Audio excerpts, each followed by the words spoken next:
During the World War II in 1944, British and Indian soldiers fought side by side on the steep ridges of Nagaland against the invading Japanese forces that were pushing deep into the Naga territory across the border from Burma.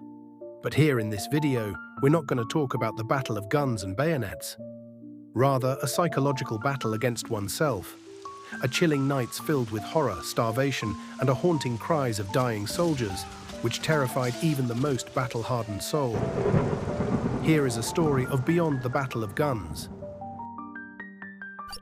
The Battle of Kohima was a brutal campaign fought in incredibly difficult conditions, including mosquito-infested jungle hills and monsoon rains which significantly hindered both sides of the conflict. During the battle at one of the nights, Allied soldiers often reported that the jungle of Nagaland was eerily alive with strange cries and faint whispers, howling of unknown animals, and the groans of the wounded soldiers that were left between the lines. One British soldier of the same unit recalled hearing Japanese soldiers in the distance chanting and shouting, "Banzai!" Although he could hear the chant, he couldn't see any faces charging towards them, only a shadow of white apparition seen advancing and then disappeared midway. Was the soldier hallucinating due to sleep deprivation? I guess we will never find out. Many Naga villager living nearby battle zone said the forests and ridges used to be echoed with ghostly noise even long after the battle. The Japanese soldiers marched deep into Nagaland with no proper supply lines. So when their food ran out, they desperately raided Naga villages for rice, chickens, and other livestock like cattle and pigs, and whatever they can scavenge. The Allied decisive air superiority cut their supply lines, leaving the Japanese soldiers without their standard rations. Hence, they mostly had to rely on captured food from the villagers, which never really materialized. Old Naga oral histories tell of Japanese soldiers beating villagers up because they refused to give them food. Out of fear, some villagers hide their food deep in the jungle to avoid desperate foraging from starving Japanese soldiers. The Japanese even forced the Nagas to work as coolies and made them carry heavy loads for long distance. Some walked barefooted for miles without food or water. British records also mention that Japanese soldiers in World War II ate very basic, meager rations, including uncooked rice, miso, pickled plums, dried fish, and hardtack crackers. And since their daily calorie intake was low, it leads to widespread disease, like beriberi. Unofficial record also state that during the Japanese retreat, those soldiers starving were found eating tree bark, snails, rats, and even roots to survive. According to witnesses, the sight of Japanese disciplined soldiers was gradually reduced to half-dead wanderers, hollow-eyed and skeletal, moving through villages and war zone like a walking ghosts. This sight left many Naga villagers, young and old, shaken. During World War II, thousands of Nagas were recruited by the Britishers to act as soldiers in the Assam Regiment and Assam Rifles, providing valuable intelligence. Some into scouts, some into stretcher bearers, and some into labor corps to fight against the Japanese in the Burma campaign. Nagas were instrumental in providing crucial battlefield intelligence and at the same time misleading the Japanese soldiers. Many Naga elders recalled the stench of dead bodies on the paths.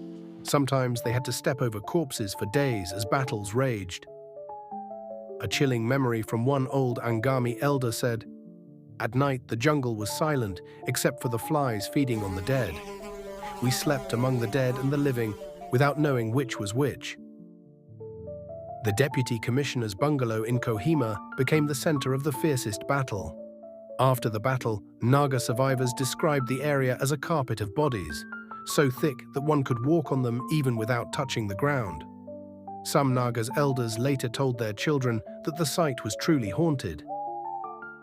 Villagers passing by swore they heard footsteps, whispers, and screams at night, even years after the war. And because of the heavy fighting and constant shelling, neither side could properly bury their dead. As a result, corpses of British, Indian, Japanese, and even Nagas lay exposed, bloating under the sun. Survivors wrote of vomiting while eating their food because the stench clung to everything. The smell was unbearable.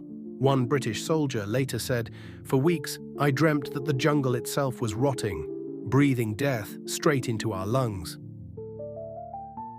Naga villages were often burned by Japanese soldiers for supplies or for giving cover to the Allied soldiers. The destruction of homes and granaries, particularly in and around Kohima, along with the displacement and death of many villagers, had profoundly impacted Naga people. Many Naga families fled into the jungles or field, where they lived on wild fruits and vegetables to stay away from the chaos of war. Some children starved to death in caves where Thea families hid for weeks. Old Naga oral tales speak of mothers silencing crying infants in hiding, terrified that a whale would alert Japanese patrols. After the war, many Nagas claimed they saw wandering Japanese soldiers' spirits in the hills roaming. In 2004, an electrician made a chilling discovery: the skeletal remains of a lone Japanese soldier lying silent for decades.